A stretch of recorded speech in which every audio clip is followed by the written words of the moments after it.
हिमाचल प्रदेश में होने वाले 3 उपचुनावों को लेकर चुनाव आयोग द्वारा 14 जून से 21 जून तक नामांकन भरने की तिथियां घोषित की गई हैं, जिसमें बीते कल नालागढ़ उपचुनाव के लिए कांग्रेस प्रत्याशी के तौर पर हरदीप सिंह बावा ने अपना नामांकन दाखिल किया था, तो वहीं आज भाजपा प्रत्याशी के तौर पर केएल ठाकुर ने अपना नामांकन दाखिल किया है। उसके बाद एसडीएम कार्यालय से नामांकन भरने के बाद तमाम लीडरशिप के दातोवाल से लेकर रैली स्थल तक रोड शो निकाला। नालागढ़ स्कूल के ग्राउंड में विशाल रैली का आयोजन कर क्षेत्र की जनता से वोट की अपील की और भाजपा प्रत्याशी केएल ठाकुर को भारी बहुमत से जिताने की भी अपील की। नामांकन भरने के बाद पूर्व मुख्यमंत्री तथा नेता प्रतिपक्ष जयराम ठाकुर ने मीडिया से रूबरू होते हुए कहा कि पहले भी क्षेत्र की जनता ने निर्दलीय विधायक के तौर पर केएल ठाकुर को जिताकर विधानसभा भेजा था। वर्तमान व्यवस्था परिवर्तन वाली सरकार ने निर्दलीय विधायकों को मजबूर किया और उनके काम भी नहीं हुए, जिसके चलते मजबूरी के चलते इस्तीफा दिया गया। जयराम ठाकुर ने कहा कि हिमाचल प्रदेश में हुए पिछले उपचुनावों में तथा हिमाचल लोकसभा चुनावों में 68 में से 61 विधानसभा सीटों पर भाजपा की जीत हुई है। जयराम ठाकुर ने कहा कि कांग्रेस से मंडी लोकसभा सीट छीनी गई है और चारों ही लोकसभा सीटों पर भाजपा ने जीत दर्ज की है। इस अवसर पर पूर्व केंद्रीय मंत्री एवं हमीरपुर सांसद अनुराग ठाकुर, पूर्व मुख्यमंत्री जयराम ठाकुर, भाजपा प्रदेश अध्यक्ष डॉक्टर राजीव बिंदल, राज्यसभा सांसद सिकंदर कुमार, शिमला लोकसभा सांसद सुरेश कश्यप और तमाम भाजपा प्रदेश स्तरीय नेतृत्व रैली में मौजूद रहे। आज विधानसभा के उपचुनाव के सिलसिले में हम नॉमिनेशन करने के लिए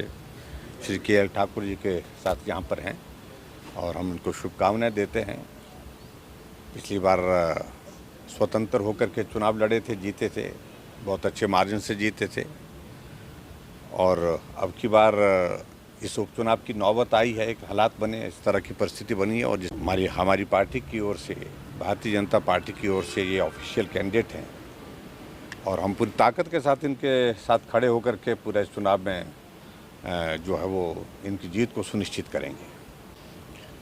देखिए, एक बात को हमको समझने की आवश्यकता है। हिमाचल प्रदेश में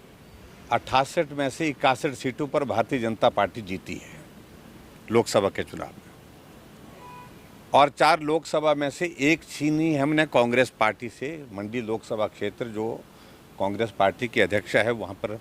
सांसद थी और उसके बाद ये 6 उपचुनाव जो हुए हैं, 6 उपचुनाव 6 के 6 कांग्रेस के वहाँ विधायक थे।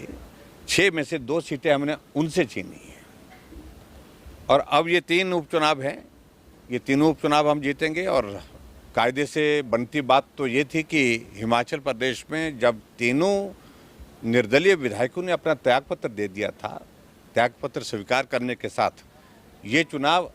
लोकसभा के चुनाव के साथ और जो उपचुनाव 6 हुए उनके साथ होता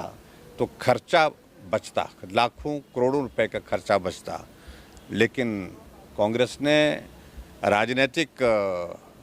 अपने इसके हिसाब से ये चुनाव जो है बाद में करने के लिए इस तरह से किया है, लेकिन फिर भी उसके बावजूद हम जीतेंगे और तीनों सीटें जीतेंगे। आपने हालात ऐसे रखे हिमाचल प्रदेश में जो निर्दलीय विधायकों को चलना मुश्किल कर दिया, उनके परिवार के ऊपर मामले दर्ज कर दिए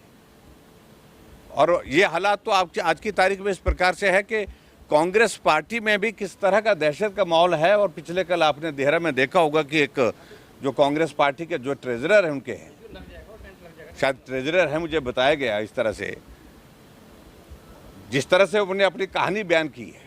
अगर वो कहानी सच है तो आप अंदाज़ा लगा सकते हैं कि किस तरह से दहशतगर्दी, जिस तरह से एक दहशत का माहौल, एक डरावना एक माहौल यहाँ पर हिमाचल प्रदेश में जो देवभूमि के नाम से जाना जाता है प्रदेश, वहाँ पर खड़ा किया है और निर्दलीय विधायकों को ऐसे हालात पैदा कर दिए कि उनको चुनाव लड़ने के लिए विवश होना पड़ा। उन्होंने तय किया कि हम हिमाचल प्रदेश की विधानसभा के अंदर